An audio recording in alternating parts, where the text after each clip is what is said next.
Hello বন্ধুরা, কেমন আছো সবাই? আশা করছি খুব ভালো আছো এবং খুব ভালোভাবে প্রিপারেশন নিচ্ছ। আমি মনোজ তন্তু ভাই, আর একটা নতুন ক্লাসে তোমাদের সবাইকে স্বাগত। তো আমরা ইলেকট্রিক্যাল মেশিনে ট্রান্সফরমার খুব সুন্দর করে চালু করেছি এবং আমাদের খুব ভালোভাবে ক্লাসগুলো হচ্ছে। তো অলরেডি আমরা 6টা ক্লাস কমপ্লিট করে ফেলেছি। 6টা ক্লাসে আমরা অনেক কিছু শিখেছি এবং খুব ইম্পর্টেন্ট জিনিসগুলো শিখেছি ট্রান্সফরমারের। আর বেসিক পার্ট থেকে শুরু করেছি, একদম ডিটেলে চলছে সব কিছু, কোনো কিছু বাদ দিয়ে যায়নি এখন পর্যন্ত। তো আমরা আগের ক্লাসে আমরা ইকুইভ্যালেন্ট সার্কিট দেখছিলাম, মানে ফাইনাল ইকুইভ্যালেন্ট সার্কিট যেটা ছিল অ্যাপ্রক্সিমেট করে, এবং সেখান থেকে আমরা দেখেছিলাম যে ফাইনাল অ্যাপ্রক্সিমেশনের ক্ষেত্রে যদি আমরা ফেজার ডায়াগ্রাম করি তাহলে সেখানে ল্যাগিং, লিডিং এবং জিরো পাওয়ার ফ্যাক্টরে তোমার সার্কিটটা কীরকম হবে বা এদের ফেজার ডায়াগ্রামটা কীরকম হবে। আজকে আমরা ওভারঅল আবার ইকুইভ্যালেন্ট সার্কিটটাকে দেখব এবং সেই ইকুইভ্যালেন্ট সার্কিট মানে টোটাল ইকুইভ্যালেন্ট সার্কিটটাকে যদি মাথায় রেখে আমরা যদি unity power factor, lagging power factor, leading power factor করি তাহলে সেটার আমাদের ফেজার ডায়াগ্রামটা কীরকম হবে সেটা খুব ডিটেলে দেখতে চলেছি এবং এটা খুব ইম্পর্টেন্ট তোমাদের জন্য হতে চলেছে এই ক্লাসগুলো। দেখো, এই ক্লাসগুলো যেগুলো আমি তোমাদের নিচ্ছি সেগুলো কিন্তু সিঙ্গেল কোনো একটা বই কিন্তু পাবে না, এগুলো অনেকগুলো বইকে অ্যাকুমুলেট করে এটা পাওয়া গেছে। তো তোমরা কিন্তু খুব কেয়ারফুলি এগুলো দেখো। তোমাদের একটা সিঙ্গেল ট্রান্সফর্মারের টোটাল ক্লাসগুলো যদি তোমরা ভালো করে দেখো তাহলে কিন্তু তোমাদের অন্য কোনো বই পড়ার প্রয়োজন পড়বে না, আমি সেটা মনে করি। ঠিক আছে, তো তোমরা দেখো, তারপরে ক্লাসগুলো দেখে আমাকে বলবে যে কতটা আর পড়তে হবে তোমাদেরকে, কারণ আমি আশা করছি এর বাইরে তোমাদের কিছু পড়তে হবে না, যে কোনো পরীক্ষার জন্য তোমাদের এইটাই এনাফ। ঠিক আছে, তো চলো শুরু করা যাক। তাহলে আমাদের দেখো ইকুইভ্যালেন্ট সার্কিট আমরা খুব ভালো করে দেখছিলাম, আরেকবার আমরা ড্র করি খুব সুন্দর করে। ঠিক আছে, তাহলে চলো, আশা করছি তোমরা খুব যদি ভালো করে ড্র করে থাকো তাহলে কিন্তু তোমাদের এটা একদম পুরো মুখস্থ হয়ে যাওয়ার কথা, তাই না? আর তার মুখস্থ করে এটা দরকারও। ঠিক আছে, আগে ভালো করে বুঝে নাও, তাহলে তো অটোমেটিক এটা করতে পারো, কোনো অসুবিধা হবে না। তাহলে প্রথমে আমি দেখবো যে এই দিক থেকে আমাদের ভোল্টেজ সাপ্লাই দিয়েছিলাম এবং এখানে ছিল কি রেজিস্ট্যান্স, প্রাইমারি রেজিস্ট্যান্স যেটা ছিল তোমার R1। তাহলে এখানে হবে তোমার R1, তারপরে যেটা পেয়েছিলাম সেটা ছিল তো কি JX1 রিঅ্যাক্টেন্সটা। চলো এদিকে আমি ভোল্টেজ সাপ্লাইটা দিয়ে দিই। তাহলে এদিকের থেকে আমাদের ছিল ভোল্টেজ V1 সাপ্লাই দিয়েছিলাম, এখান থেকে আমাদের কারেন্ট সাপ্লাই দেবো, সেটা হচ্ছে I1। ওকে, আমি এখানে কি বলেছিলাম, এখান থেকে আমাদের দুটো কম্পোনেন্ট বেরোবে, একটা হচ্ছে ওয়াটফুল কম্পোনেন্ট, একটা ওয়াটলেস কম্পোনেন্ট। তাহলে ওয়াটফুল কম্পোনেন্টের জন্য এখানে রেজিস্ট্যান্স, এখানে ওয়াটলেসের জন্য এখানে রিঅ্যাক্টেন্স, এই পার্টটা আমি এখানে লিখলাম।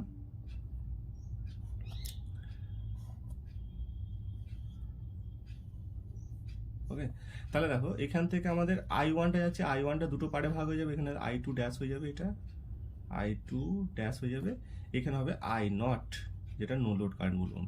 নো লোড কারেন্ট আবার দুটো পার্টে ভাগ হবে, একটা হবে তোমার IW, একটা হবে IM।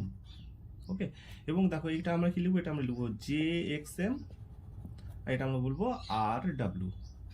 ঠিক আছে, এগুলো কি কেন এগুলো কিন্তু খুব ভালো করে আমরা আগের ক্লাসগুলোতে আলোচনা করেছি, প্রিভিয়াস ক্লাসে, তোমরা কিন্তু খুব ভালো করে দেখবে যদি না দেখে থাকো তো ক্লাসগুলো। আচ্ছা, এইখানে যেটা হবে, এখানে আমাদের প্রাইমারি টার্নটা চলে আসবে, তাই না? এখানে আমাদের হবে প্রাইমারি ওয়াইন্ডিং। তাহলে এখানে হলো প্রাইমারি ওয়াইন্ডিং, মাঝে থাকবে কোর। আচ্ছা, কোরের আগে একটু বলে দিই, এখানে আমাদের যে ইএমএফটা জেনারেট হবে সেই ইএমএফটা হবে E1, তাই তো? তাহলে প্রাইমারি ওয়াইন্ডিং এর মধ্যে যে ইএমএফটা জেনারেট হবে সেটাকে আমরা বলবো E1। ওকে, এখানে আমাদের আসবে সেকেন্ডারি ওয়াইন্ডিং। সেকেন্ডারি ওয়াইন্ডিং থেকে আমাদের কি তৈরি হবে, অবভিয়াসলি এখানে E2 তৈরি হবে, E2 যেটাকে আমরা বলি কি যে সেকেন্ডারি ইএমএফ বা E2। চলো, এখান থেকে হবে I2, কারেন্ট এখান থেকে যাবে, এখানে হবে রেজিস্ট্যান্স R2, এখানে হবে রিঅ্যাক্ট্যান্স JX2। ঠিক আছে, আর ফাইনালি আমাদের এখান থেকে আমরা লোডের সাথে এটাকে কানেক্ট করব ট্রান্সফর্মারটাকে। তাহলে এখানে লোড, এখানে হয়ে গেল লোড, আর এই লোডের মধ্যে যে ভোল্টেজটা থাকবে সেটা আমরা বলবো লোড ভোল্টেজ, বা এটা হচ্ছে V2। ঠিক আছে, তাহলে এইটা হচ্ছে আমাদের কমপ্লিট একটা ইকুইভ্যালেন্ট সার্কিট, যেখানে দেখো সব কিছু এখানে আমরা কিন্তু দেখিয়েছি। এখানে আমাদের প্রাইমারিটার জন্য N1 লিখবো টার্ন সংখ্যাটা, সেকেন্ডারি টার্ন সংখ্যাটাকে N2 দ্বারা ডিনোট করবো। ঠিক আছে, N2 দ্বারা ডিনোট করবো। চলো এখানে একটা ছোট্ট পার্ট আমি একটু দেখিয়ে দিই।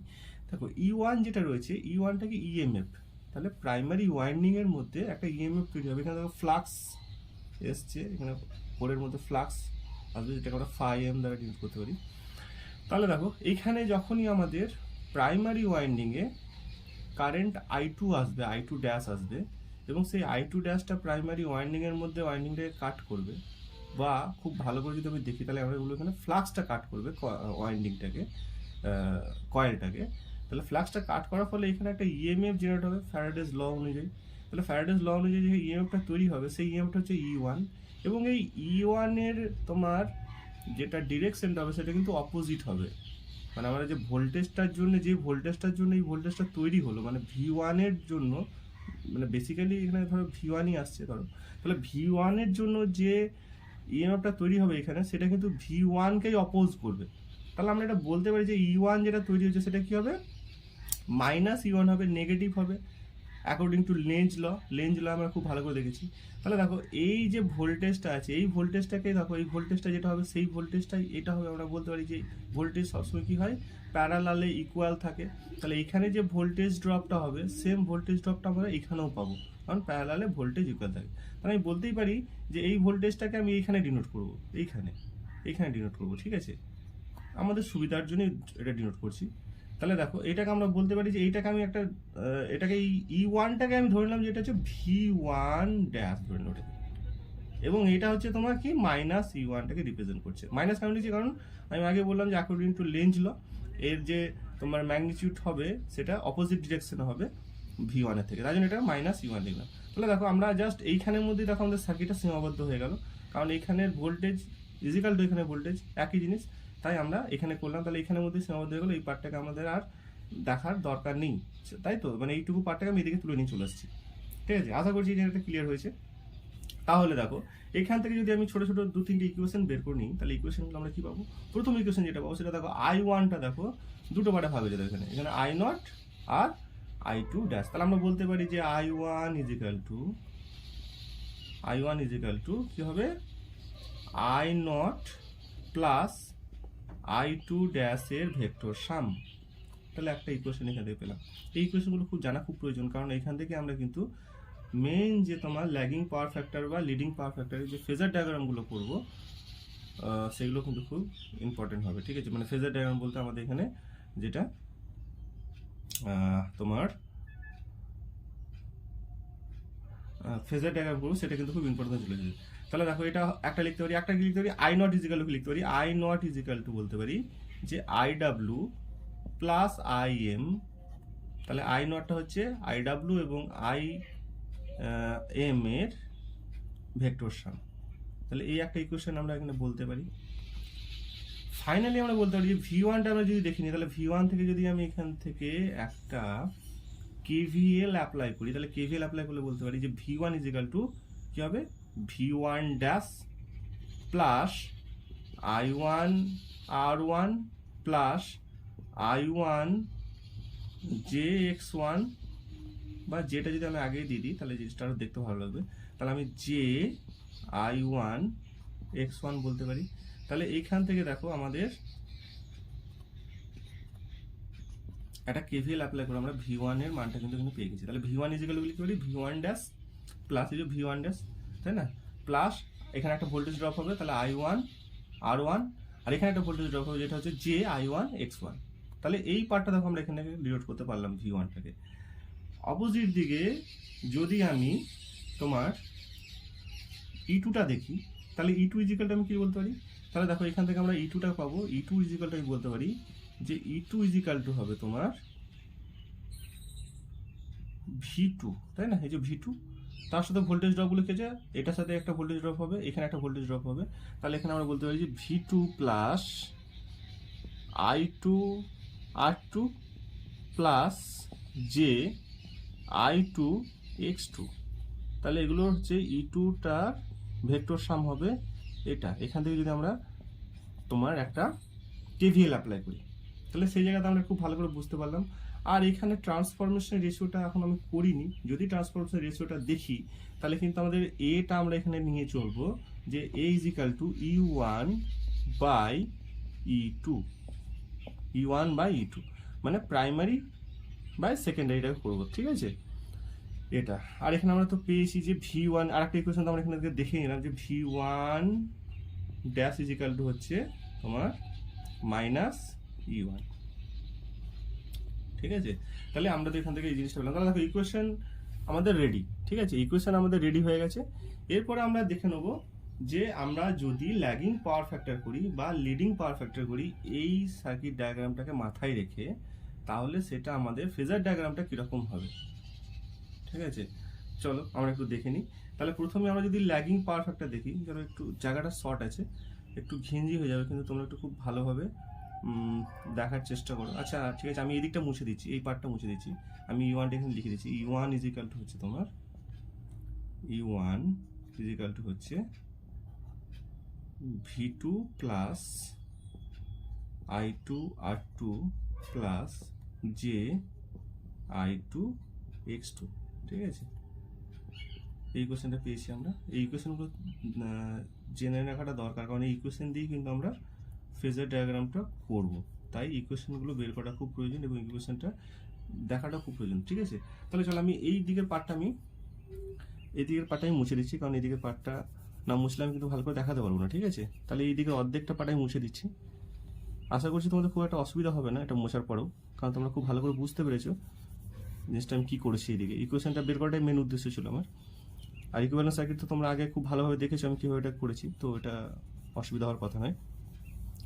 এবার দেখো আমাদের এইদিকে আমি কি দেখবো, আমি এবারে দেখবো যে এইদিকে যদি আমি কি লিখবো, ল্যাগিং পাওয়ার ফ্যাক্টর, ঠিক আছে। তাহলে এদিকে যদি ল্যাগিং পাওয়ার ফ্যাক্টরটা দেখি, তার ফেজার ডায়াগ্রামটা কীরকম হবে, ল্যাগিং পাওয়ার ফ্যাক্টর। তাহলে ল্যাগিং পাওয়ার ফ্যাক্টরের ক্ষেত্রে দু তিনটে জিনিস মাথায় রাখবে যখনই আমরা এটা বের করব, ঠিক আছে, ল্যাগিং পাওয়ার ফ্যাক্টরের ক্ষেত্রে। তো আমরা ল্যাগিং পাওয়ার ফ্যাক্টরে তো আমরা জানি যে সবসময় ভোল্টেজটা এখানে লিড হবে, মানে ল্যাগিং মানে হচ্ছে কারেন্টটার সাপেক্ষে দেখবো। তাহলে কারেন্টটা সবসময় ল্যাগ করবে কার থেকে, ভোল্টেজের থেকে, ব্যাস সেটুকু মাথায় রাখলেই হবে। বাকি জিনিসগুলো কিন্তু অটোমেটিক হবে, বাকি জিনিসগুলো কিন্তু খুব একটা কমপ্লিকেটেড নয়।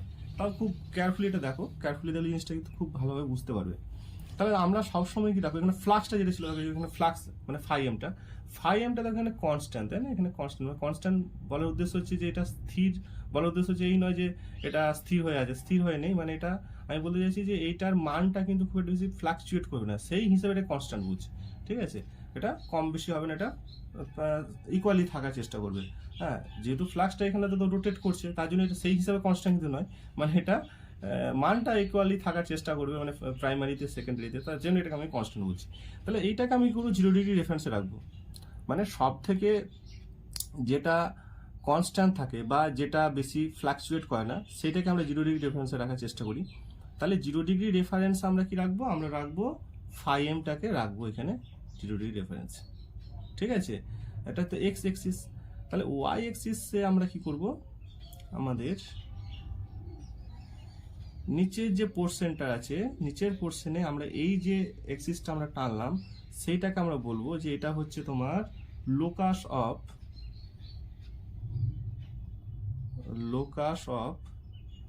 E1 and E2। E1 কোনটা ছিল, E1 ছিল আমার প্রাইমারি ওয়াইন্ডিং এর যে ইএমএফটা ছিল, তাই না, আর সেকেন্ডারি ওয়াইন্ডিং এর ইএমএফ ছিল E2। তাহলে E1 এবং E2টা সবসময় কি হবে, এটা হচ্ছে তোমার এই লাইনের মধ্যে থাকবে। কেন থাকবে, কারণ ফাইএমটা দেখো, ফাইএম থেকেই তো E1 এবং E2 তৈরি হচ্ছে, তাই সবসময় ফাইএম থেকে এটা সবসময় ল্যাগ করবে, এদিকে পিছিয়ে আছে মানে ল্যাগ করছে, তাই না। তাহলে E1 E2টা কোথাও না কোথাও এই লোকাসের মধ্যে থাকবে বা এই লাইনের মধ্যে থাকবে, ঠিক আছে।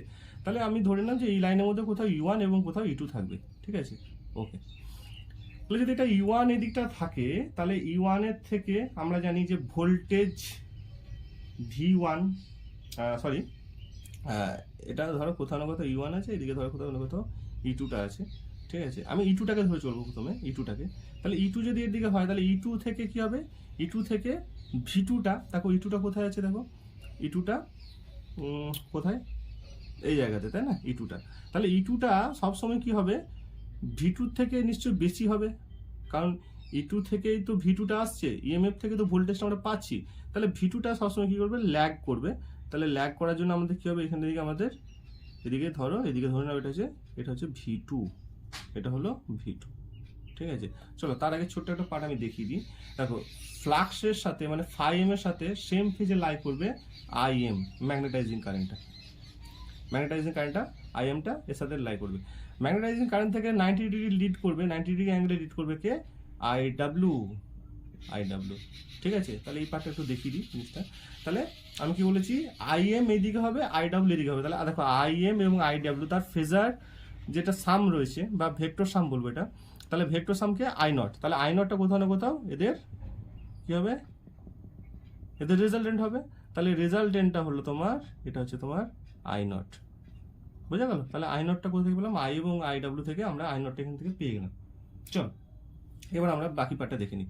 তাহলে V2, তাহলে V2 I2টা কি হবে, I2টা কি বলেছে আমি ল্যাগ করবে, তাই না? কার থেকে ল্যাগ করবে, V2 থেকে ল্যাগ করবে I2টা, কারণ এটা ল্যাগিং পাওয়ার ফ্যাক্টর দেখছি। তাহলে ল্যাগিং পাওয়ার ফ্যাক্টর হলে এখানে I2টা কোথাও না কোথাও এই দিকে থাকবে, এইদিকে, ঠিক আছে। I2টা এইদিকে থাকবে, I2টা সবসময় ল্যাগ করবে V2 থেকে, ল্যাগিং পাওয়ার ফ্যাক্টর। চলো এবার দেখো আমি দেখো তাহলে এখানে V2 পেয়েছি, E2 এখানে আছে, V2টা এখানে আছে, তাহলে এখানে কি আছে I2 R2, তাই না, I2 R2। তাহলে এই পার্টটা কি হবে, আমি কি বলেছিলাম যে I2-র প্যারালালে হবে এবং V2-র এখান থেকে মানে হেড থেকে বেরোবে। তাহলে V2-র হেড থেকে I2-র প্যারালালে আমরা কি লিখবো, এটাকে, এই যে পার্টটা বেরোবে এটাকে আমরা বলবো, যে I2 R2, ঠিক আছে। দেখো আমরা এটা খুব একটা বেশি 90 ডিগ্রি অ্যাঙ্গেল একদম ঠিকঠাক অ্যাপ্রোপ্রিয়েট হবে না, কিন্তু বোঝার চেষ্টা করো, ঠিক আছে। এটা একটু বেঁকে টেকে যাচ্ছে হয়তো, কিন্তু এটা এইভাবে আমরা লিখবো, ঠিক আছে। এটা তাহলে I2-র প্যারালাল হবে I2 R2, যেটা V2-র হেড থেকে বেরোবে।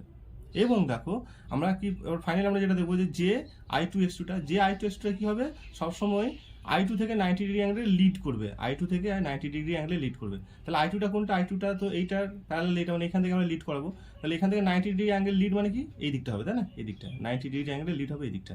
তাহলে জাস্ট আমরা এটা এরকম ভাবে এইদিকে দেখাবো, এটা, ঠিক আছে, এইটা। তাহলে এইটা হলো তোমার I2 বা I2 X2, I2 X2। তাহলে এই পার্টটা আমাদের পেয়ে গেলাম I2 X2, আর এটা আমাদের ইম্পিডেন্সের পার্ট, সেটাকে আমরা বলবো Z2, তাই না। তাহলে I2 Z2 হচ্ছে এটা।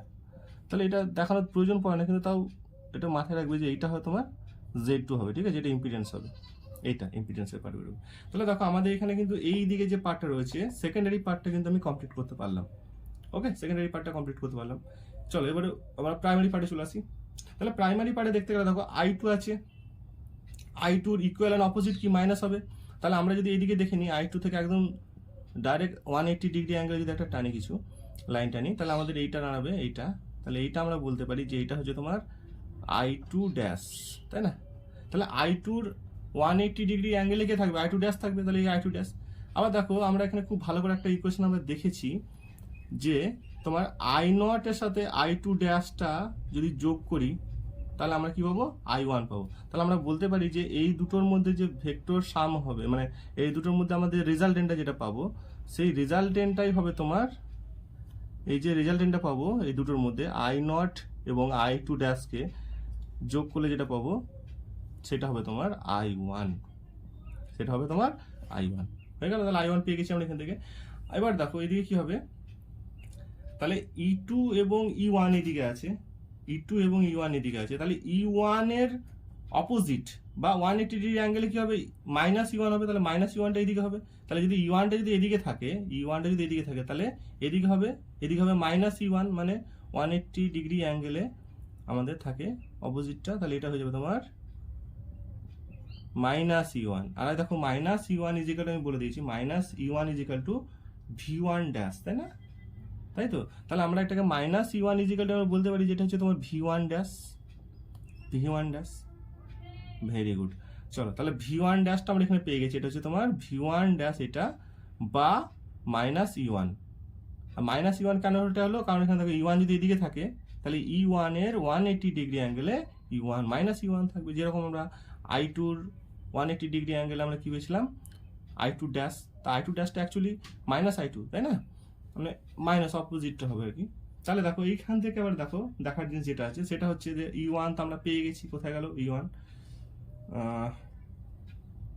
V1 dash. তাহলে দেখো এখানে এই যে V1 ড্যাশ আমরা এখানে পেয়ে গেছি। তাহলে এই যে ভি ওয়ান ড্যাশ আমরা এখানে অলরেডি পেয়ে গেছি ভি ওয়ান ড্যাশ, তাহলে আমরা এখানে ভি ওয়ান ড্যাশ পেয়ে গেছি। এবার আমরা কি করবো I1 R1 দেখবো। তাহলে I1 R1টা দেখতে গেলে আমরা কি করবো I1 এর প্যারালালে কি করবো ভি ওয়ান ড্যাশের হেড থেকে একটা আমরা লাইন টানবো, যেটাকে আমরা বলবো I1 R1। তাহলে আমরা দেখো এটাকে আমরা বলতে পারি খুব ভালো করে দেখো, জাস্ট আমি নতুন কিছু করছি না, জাস্ট ওইটাকে আমি রিপিট করছি মাত্র। তাহলে এইটা হচ্ছে তোমার I1R1 বলতে পারি। কেন করলাম?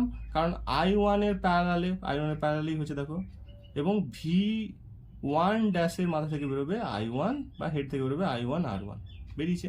এবার দেখো I1R1 এর পরে কি আছে JI1X1। এই JI1X1টা করতে হবে I1 থেকে 90 ডিগ্রি অ্যাঙ্গেলে লিড করবে সব সময়, 90 ডিগ্রি অ্যাঙ্গেল লিড করবে। তাহলে I1 থেকে মানে এইখান থেকে হবে, এখান থেকে এর হেড থেকে বেরোবে। তাহলে এর হেড থেকে 90 ডিগ্রি অ্যাঙ্গেলে লিড করছে কে I1X1। তাহলে I1X1টা আমাদের 90 ডিগ্রি অ্যাঙ্গেলে লিড করছে। তাহলে আমি জাস্ট এরকম করে একটু বড় করে দেখিয়ে দিই জিনিসটা, ঠিক আছে? 90 ডিগ্রি অ্যাঙ্গেলে লিড করছে। এইটা যেটা আছে সেটা হচ্ছে তোমার I1X1, বা খুব ভালো করে লিখলে আমরা JI1X1 লিখবো, ঠিক আছে? তাহলে এটা বেরোলো। তাহলে আমরা দেখে নিলাম লিড করছে, তাহলে পেয়ে গেলাম। তাহলে আমরা পেয়েছি ভি1 ড্যাশও পেয়ে গেছি, I1R1ও পেয়ে গেছি, আর JI1X1ও পেয়েছি। তাহলে ফাইনালি এদের যে রেজাল্টেন্ট হবে সেটা কি হবে ভি1। তাহলে ভি1টা কোথায় হবে?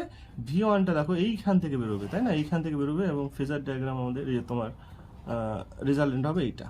তাহলে এইটা হয়ে গেল তোমার ভি1। ফাইনালি আমি ভি1টা এখান থেকে পেয়ে গেলাম, তাহলে দেখো এখানে ভি1 এবং I1, এটা হচ্ছে I1, এটা ভি1। তাহলে এই ভি1 এবং I1 এর মধ্যে যেটা হবে সেটা হবে তোমার φ1, সেই অ্যাঙ্গেলটা হবে φ1। তাহলে এটা হয়ে গেল তোমার φ1। আরে দাদা I2 আর একটা হচ্ছে ভি2। তাহলে I2 এবং ভি2 থেকে যে অ্যাঙ্গেলটা হবে সেটাকে আমরা বলবো φ2 বলবো, এটা হচ্ছে তোমার φ2। তাহলে এই হচ্ছে তোমার ল্যাগিং পাওয়ার ফ্যাক্টরের ফেজার ডায়াগ্রাম, ঠিক আছে? তাহলে বোঝা গেল, এটা কিন্তু খুব ইজি। একটু যদি ভালো করে ঠান্ডা মাথায় দেখো তাহলে কিন্তু খুব ভালোভাবে বুঝতে পারবে। তাহলে আমি কোথা থেকে ড্র করলাম দেখো, আমি কিন্তু ফাইনালি এখান থেকে আমি জাস্ট ইকুয়েশনগুলো বের করলাম এবং ইকুয়েশন থেকে আমি কিন্তু খুব ভালোভাবে এটাকে ড্র করে দেখালাম তোমাদেরকে। তো এইরকমভাবে কিন্তু আমি লিডিংটাও বের করবো সেম ওয়েতে, এবং ইউনিটি পাওয়ার ফ্যাক্টরটাও কিন্তু সেম ওয়েতে বের করবো, ঠিক আছে? জাস্ট এই ইকুয়েশনগুলো থেকেই বের করবো। তো বন্ধুরা আজ এই পর্যন্ত থাকলো। পরের ক্লাসে আমি ল্যাগিং তো হয়েছে, পরের ক্লাসে আমি লিডিং এবং ইউনিটি পাওয়ার ফ্যাক্টরের ফেজার ডায়াগ্রামটা খুব ভালো করে ডিটেলে দেখবো। তো বন্ধুরা আজ এই পর্যন্ত থাকলো। খুব ভালো থেকো, সুস্থ থেকো, আর বন্ধুদের সাথে কিন্তু অবশ্যই শেয়ার করো, ঠিক আছে? চলো ভালো থেকো।